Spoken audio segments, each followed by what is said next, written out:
The one thing we all want to know about the Orlando Magic is what are they going to do this offseason? Well, Magic GM Anthony Parker doesn't tell us anything, but we still get to talk a little bit about what he said. That plus mid-level free agents for the Magic to target on today's Locked On Magic.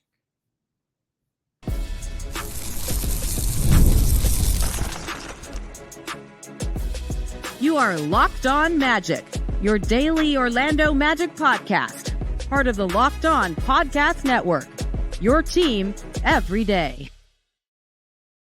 And you are indeed Locked On Magic. Today is June 14th, 2024. My name is Philip Rossman-Reich. I'm the senior writer over at OrlandoMagicDaily.com. Of course, follow me on Twitter at PhilipRR_OMD. On today's episode of Locked On Magic, we're getting a little clue to what the Orlando Magic might be thinking, maybe reading between the lines a little bit too much as Anthony Parker joins the Orlando Magic pod squad to begin to preview a little bit about what we can expect from the Magic this summer. We'll get to that and some of the things that he said and what they might mean coming up here in just a moment. But first, we want to thank you again for making Locked On Magic part of your day every day. No matter when you listen to us, whether it's first thing in the morning, whether it's right when you upload, we truly appreciate you making Locked On Magic part of your day every day. Remember, there's a great Locked On podcast covering every single team in the NBA. Just search for Locked On and the team you're looking for, the Locked On Podcast Network. It's your team every day. Today's episode of Locked On Magic is brought to you by Prize Picks, the easiest and most exciting way to play daily fantasy sports. Go to prizepicks.com/LockedOnNBA and use code, all lowercase, LockedOnNBA for a first deposit match of up to $100. So we're going to get into some mid-level free agents here in a little bit. It's been a topic that a lot of you have been wanting me to get to. I've been kind of pushing it off. I've had my list kind of in mind. We're going to go over that list coming up here in a minute. But Anthony Parker was on the Orlando Magic pod squad. And we love the pod squad guys. They're obviously great. They get great access to some interviews that a lot of us can't get, even someone in the media like me. They had Anthony Parker, the Orlando Magic's GM. He works under Jeff Weltman, but the Orlando Magic's GM, he's a big part of what the Magic are going to do this summer. They had him on the pod and asked him kind of to recap the season and to begin to look ahead to free agency and the draft. Now, obviously, he's not going to say names. He can't say names because of tampering. He's not going to tip his hand on the draft, nor should he. Not expecting that. But I think the podcast is worth your listen because Anthony Parker's a great guy and a good listen and a good representative for the team in a lot of ways. But you did bring up several things that I think are a clue of what the Magic are thinking this offseason. The first thing that I think is very, very clear from his discussion is that while the Magic are celebrating and very proud of what they accomplished this year, there is not a sense that the job is complete anywhere within the roster. That this is, they know they took a big step this year, but there are still steps to take. And whether that means it's going to come internally or come externally, the Magic know the job isn't done. They're not playing for the gold trophy right now. And yes, that is the ultimate goal, that the Magic will play for the gold trophy. And I think there is a vision for this team to do so. Now, how they get there is going to be the next stage of the challenge. As Anthony Parker said on the pod squad, there are going to be conversations that they're going to be able to have, whether it's in free agency or in trades, that they haven't been able to have over the last 3 years. Winning opens doors. But the thing about this team and the way this front office operates is it doesn't seem like they're just going to throw money around. It still very much feels like there is a purpose to what they're doing. Jeff Weltman said during exit interviews the day after the season that they're still going to stick to their North Star. That was the phrasing that he used. That they're not just going out there to add shooting for the sake of adding shooting. They need shooting. Everyone acknowledges they need shooting. Even Jeff Weltman acknowledged that, as he said out of the other side of his mouth. We were 14th in the league in three-point percentage after January 1st. Shooting may not be as big of a need as we think. But Jeff Weltman said it then, and Anthony Parker reiterated it now, that this isn't just about adding shooting for today. This is about continuing to build on what we've accomplished. Jeff Weltman has always talked about not skipping steps. They know that they're still a very, very young team with a chance to grow. It's about being aggressive, but not killing what they've built. And that part is very, very interesting. Of course, that part is very, very interesting. Parker laid out the terms of this summer very, very clearly. And it's terms that I think I've hinted at, but maybe haven't aggressively dove into. So let's dive into them a little bit here. What this offseason is really about is asking this front office how much of their identity, their foundation, they're willing to sacrifice, or whether they're willing to bring in someone who doesn't necessarily fit their foundation, their identity, in order to have the extra shooting they need, or to fill, it's the kid putting his finger in the dam. Like, can you plug all the holes, or do you just make sure the foundation's strong and put stuff on top of it? This has been the point I've been trying to make all offseason and really all year. Is, okay, now we have this foundation. Now we have this thing that the Magic have built. And now it's about layering on top of it. And so, yes, a lot of the options we've talked about, they're not perfect fits. I don't think there is a 100% perfect fit. We went over the case for and against Tyus Jones a few weeks ago. We went over the case for and against D'Angelo Russell. There's a lot of things that those guys do that make sense for this team. But this Magic team is also built on its defense. This Magic team also prides itself on this identity, on this chemistry that they've built as a group. And now they have to find a way to add to it, not take away from it, to add to it. And that is going to be the biggest challenge for the Magic this offseason. Because again, that perfect answer might not be there. Anthony Simons sounds great. Hometown kid, great shooter, great scorer. Does he defend? Will he commit to this team's defense? Are the Magic willing to commit assets to grab him if he does not commit to this team's defense? And there's going to be a little bit of gambling going on. Look, you can't play it safe all the time. You're going to have to make a bet. You're going to have to take a risk. And it should be a calculated risk. It should be a risk where you've gathered all the information, all this stuff. It's about gathering information, finding out who these people are, what their work habits are like, how they fit into their group, how they might fit into our group. This is the challenge of being a general manager, being a basketball executive. And I would argue that, the things the Magic might do are probably things we haven't considered. We could be as thorough as we want to be, but we probably have no idea what the Magic are actually discussing or what the Magic are actually thinking of doing. I warn people all the time, rumors are usually about a week and a half, 2 weeks behind. Teams have probably either moved on, or what's being reported feels like it's like we're catching up. And so, again, go back once you're done listening to me.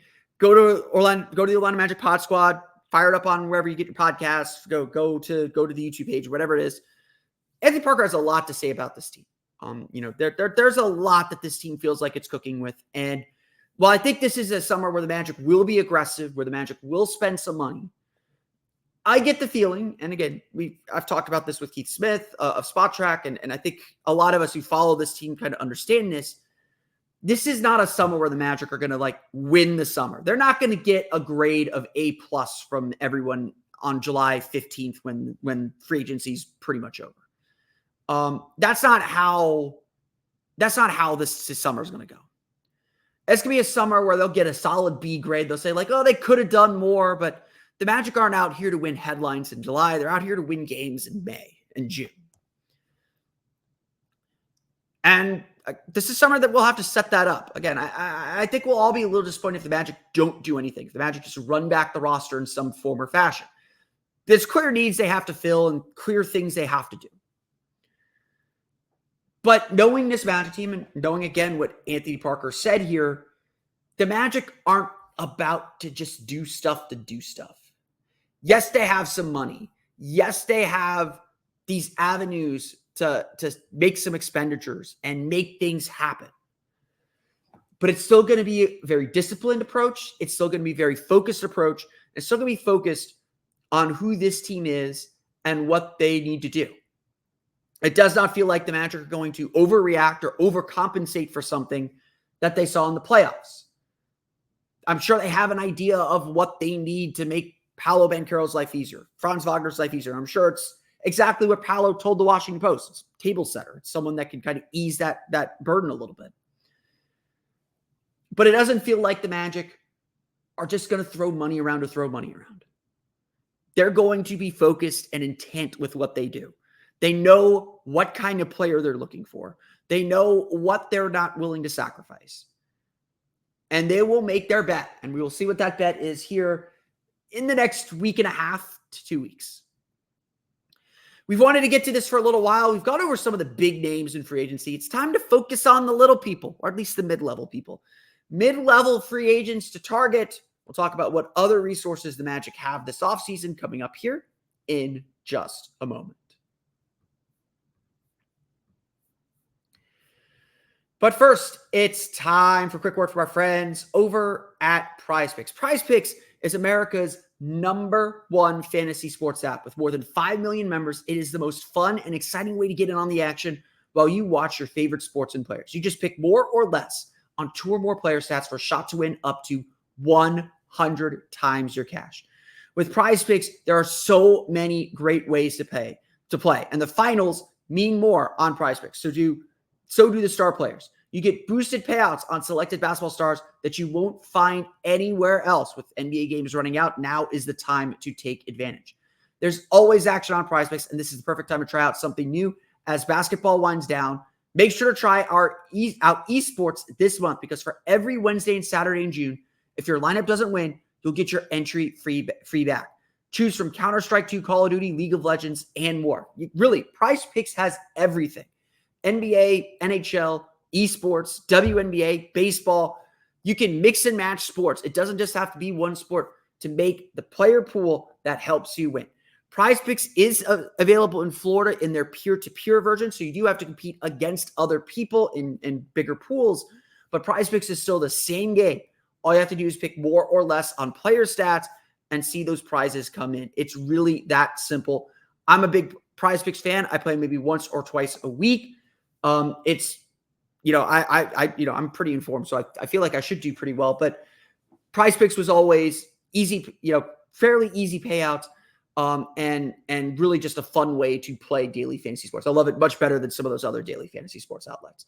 Download the app today and use code LOCKEDONNBA for first deposit match of up to $100. Again, use the code LOCKEDONNBA for first deposit match of up to $100. PrizePicks, pick more, pick less. It's that easy.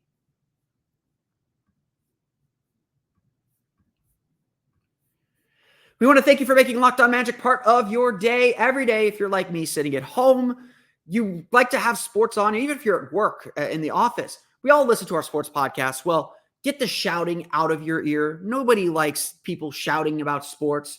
Get the best analysis of the biggest stories in sports on the Locked On Sports Day 24/7 streaming channel.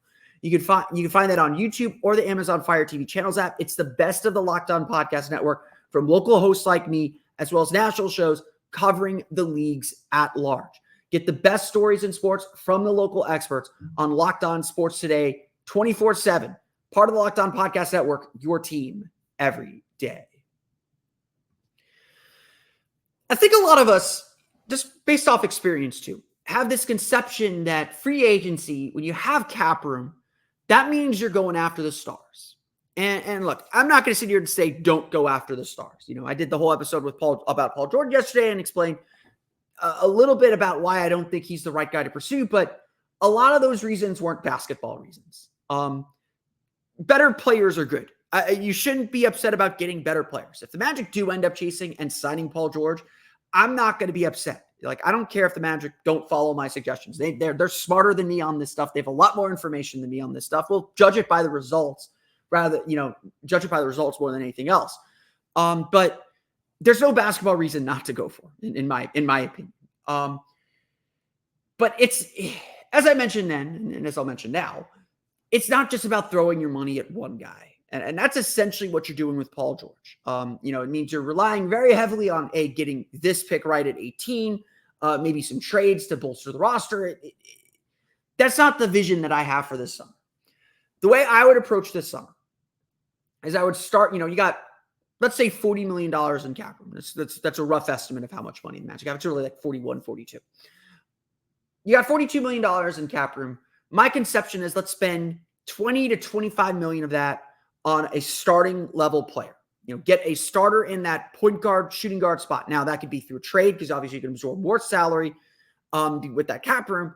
But let's get a starting guard that you trust into that spot. That's the primary thing. Like the bench was good last year.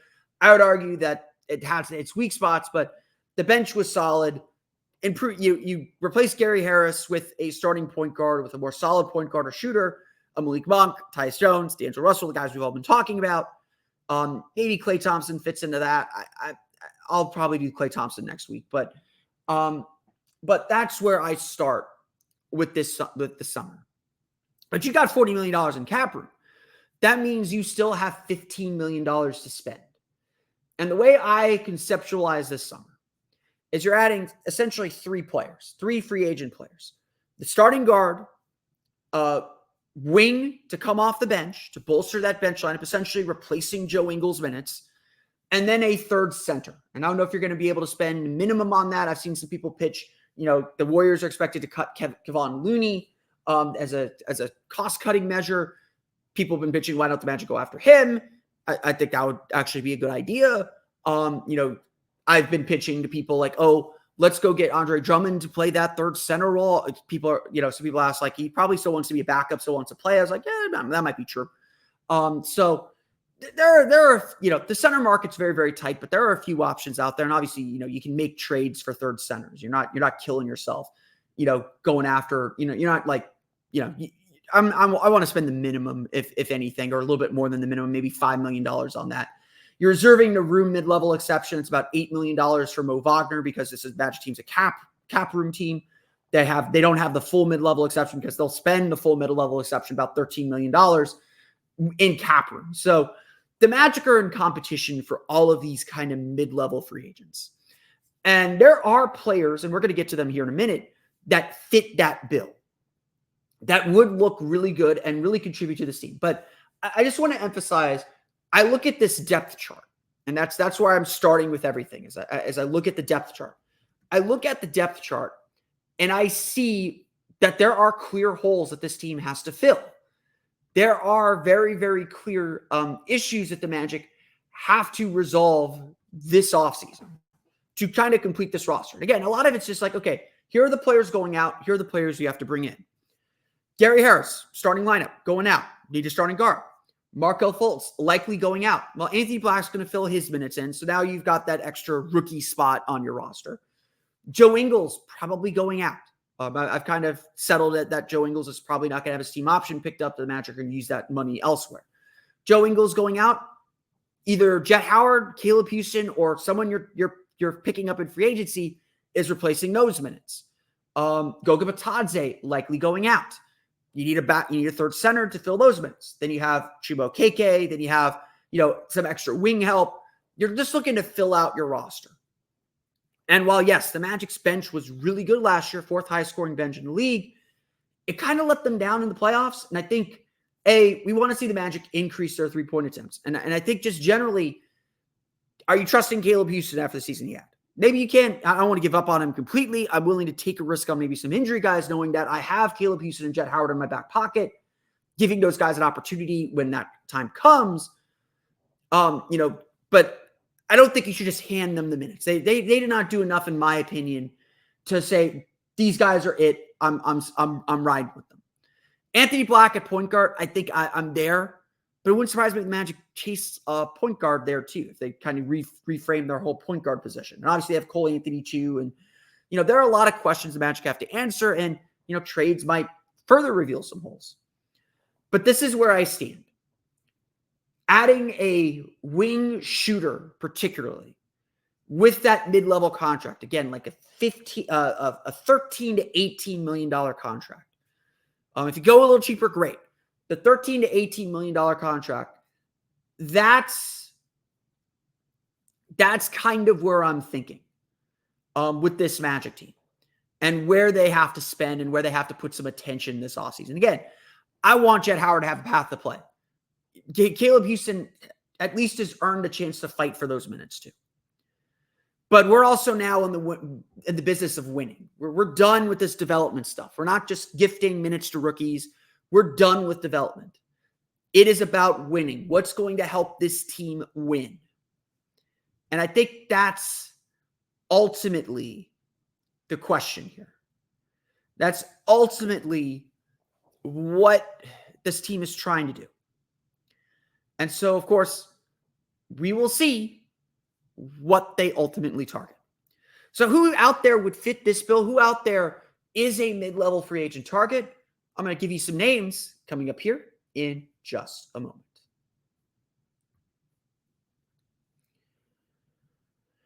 But first, it's time for a quick word from our friends over at LinkedIn. LinkedIn isn't just another job board. LinkedIn has when you're hiring for your small business, you want to find quality professionals who are right for the role. That's why you have to check out LinkedIn Jobs.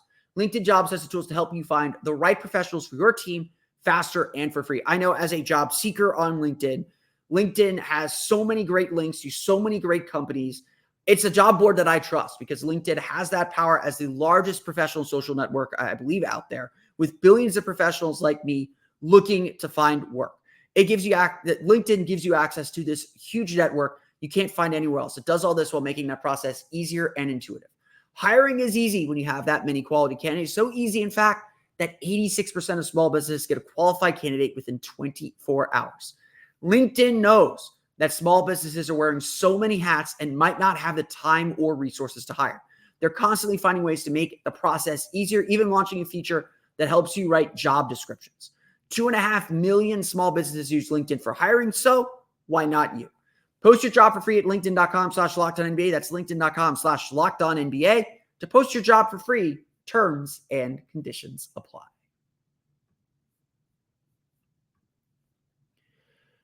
So who are the names that are out there? I mean, at the end of the day, that's what matters. Because you have an idea of filling a slot, but then you got to go out and execute. Then you got to go out and find the people to make that happen. And again, as Anthony Parker kind of hinted at on the Pod Squad, that's really what this is about. It's not about, we've got $18 million to spend. Let's just spend it. Some of that, we might get to that point because the Magic are required to spend 90% of their $141 million salary cap, or they'll have a cap hold charge, and that makes things complicated. So the Magic do need to spend this summer. Let me be very, very clear. They actually do need to spend this summer. Beyond the reasons that we've talked about the TV deal, about Franz and Jalen Suggs, their contracts beginning to increase and all that. The Magic have a reason to spend this summer. But the Magic are looking for specific players. They're looking for their type, their guys, the players that are going to make this team better. And there are options out in this market. Beyond the big names, there are actually a lot of mid-level guys that I really, really like. I'm not going to lie. There are mid-level guys that I really, really like. The first one to talk about is one that has been kind of connected to the Magic through some reporting and maybe through some aggregating as well. Malik Beasley of the Milwaukee Bucks. He's bounced around the league a little bit, but last year with the Milwaukee Bucks, averaged 11.3 points per game, made 41.3% of his three-pointers on 6.9 attempts per game, made 42.4% of his catch-and-shoot three-pointers on 5.3 attempts per game. I want to reiterate this. The Magic had only one player shoot more than 5 three-point attempts per game. I think it is just as important for the Magic to increase their percentage, which I think they'll do internally because just young players getting better. But they got to increase their volume. It's hard to be a bad shooting and low volume team. Teams are not worried about the Magic's three-point shooting. So getting a veteran, whether starting or specifically starting, but getting a veteran even off the bench who is going to put up 5 or 6 threes a game is really valuable. Beasley, for his career, is shooting 38.5% from three on 5.9 attempts per game. This guy is not shy about shooting. He slipped through the cracks last year, signed a veteran's minimum deal with the Milwaukee Bucks after struggling in the playoffs with the Los Angeles Lakers on their run. So bounced back this year, 8.8 points per game, 44% from three against the Pacers. Obviously not playing with Giannis. He is someone that needs to be set up.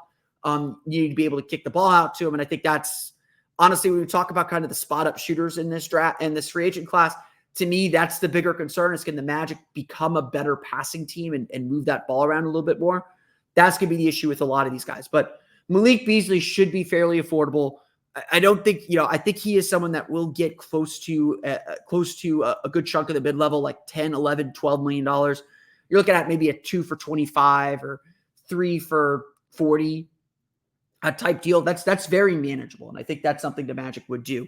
The biggest name out there is Kentavious Caldwell-Pope. I don't have him on my written list because I don't think he's going to end up being a mid-level player. I think he's going to be I think that he is going to end up getting in around the $20 million range. That's the reporting and rumors going around about him. And so I'm not focused on him quite yet. But Kentavious Caldwell-Pope, another good name to know. Excellent 3-and-D player, 2-time champion. I'm a big believer. Get some championship experience. I think, if you could get him away from Denver, I don't think he'll leave Denver. But if you can get him away from Denver, that would also be a very big pickup. But I think, again, Malik Beasley started last year for the Bucks. Kentavious Caldwell-Pope started last year for the Bucks. I don't think the Magic are offering to bring these guys into starters. They're the starting guard that the Magic need. They either believe Jalen Suggs is a point guard, he's not. They're still looking for a starting guard. And so I don't think that's the answer. So maybe Malik Beasley maybe the Magic don't have the role Beasley's looking for. And obviously, like, stuff happens. There's injuries. They'll get opportunities, but I don't think the Magic would be bringing in a guy like Malik Beasley as a starter. The next player that I have there's 2 more players that I really want to focus on that I have my eyes on because I think this free agent market dries up pretty quickly. Buddy Hield from the Philadelphia 76ers. We talked about him at the trade deadline. I had Tony East of Locked On Pacers on here on February to discuss Buddy Hield more. And that was before the Pacers essentially gave him away to the Sixers. But we've talked about Buddy Hield here for a long time. There was definitely a thought that he could be that big $20 million a year guy that the Magic bring in and say, okay, show it, prove, that the Magic bring in, that's their volume shooter. That's their kind of heat check guy. Everything's changed with Buddy Hield. He's no longer a $20 million a year player. He's going to be very, very lucky to get the full mid-level. If he's not going to use paid $18 million per year last year, he's not getting that much because he had such a bad season for the Pacers and then essentially was a non-factor for the Sixers. He averaged 12.1 points per game for the entire season, still shot 38.6% from 3, but last year, 2023, 16.8 points per game, 42.5% from 3. So definitely a down year for Buddy Hield. He is a volume 3-point shooter, though, shooting 40% from 3 on 7.6 attempts per game. A little bit older on the older side. He's entering his age 32 season, but he is still a very capable 3-point shooter. And if you're bringing him in for a bench role, he is going to get the job done. He is going to put up threes. He's going to make some shots. You should still feel very confident about him being a spot starter. But he is, and he was certainly kind of playing the season under protest. He requested a trade early in the season from Indiana. That was not granted till the trade deadline when his trade value had kind of plummeted. And then he just didn't show up in the playoffs until he got the opportunity. Now, last year was his first playoff series in his career. He scored 20 points on 6 for 9 shooting in Game 6. That was really the only time he got significant playing time. So he is still plenty capable of scoring and scoring big in the postseason. But I don't know what Buddy Hield's looking for. Is Buddy Hield looking to still be a starter? Is he still looking to be the guy, so to speak? I don't know.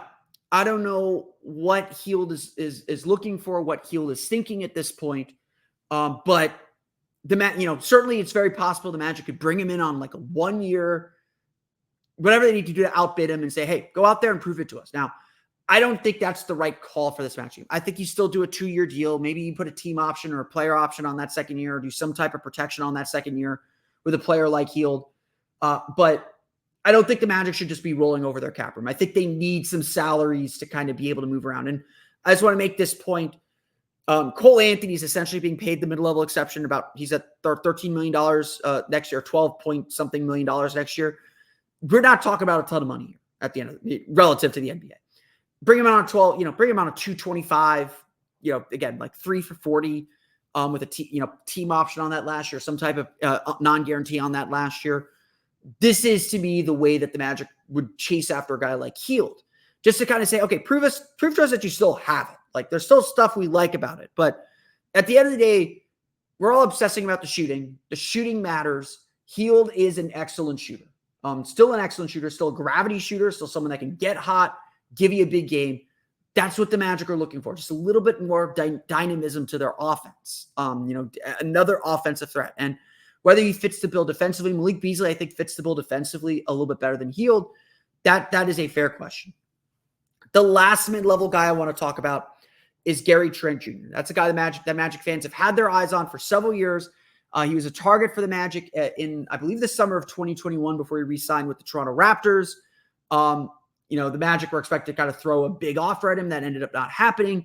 Maybe that was a Magic decision. Maybe that was a Trent decision. Trent ended up signing a 3-year, $52.1 million deal. He has declined. If he enters the trade market, he will be declining an $18 million salary, I believe. So that is the $18.6 million salary. So that's something that will be in play as well. You're probably going to have to beat that to get him to come back, to get him there. But Gary Trent Jr., again, just a really solid shooter. Averaged 13.7 points per game, 39.3% from three on 6.4 attempts per game. He's a career 38.6% three-point shooter on 6.4 attempts per game. This is a guy who can put up a lot of threes. He is not the greatest defender. Even in the Toronto ecosystem, he's only had a positive defensive box plus minus in 2 seasons, and that was 2022 and 2023. Raptors are typically a good defensive team, but he's someone that doesn't lift your defense up. But if he can compete on that end, he's only 25.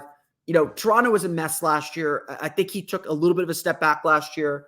Certainly took a step back defensively. I think his engagement was a little bit low, and that might be why he's looking to leave Toronto. Why Toronto might want to push him out and move on from him.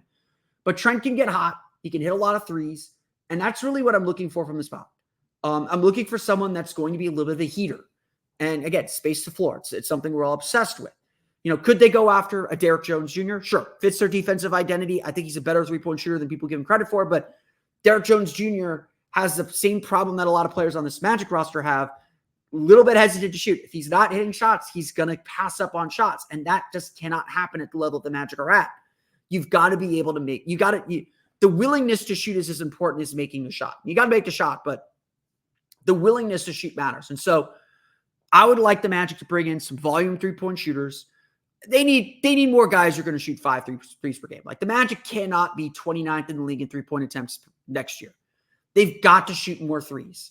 And even if the percentage stays the same, shooting more threes is going to increase their averages and just make them look better. It won't just be cosmetic. It'll be a threat. And I think that, it worked for last year's Magic team. Like, last year's Magic team should not take a lot of threes. This year's team should.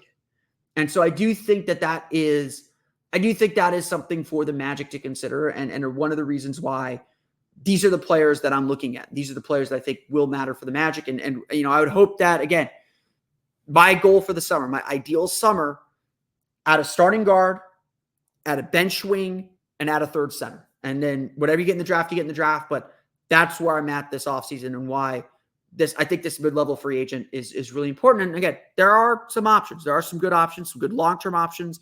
You might have to pay a little bit more than you really want to, but these are the options you have for the Magic this summer. And I think there's some good options out there if the Magic can go out and get them.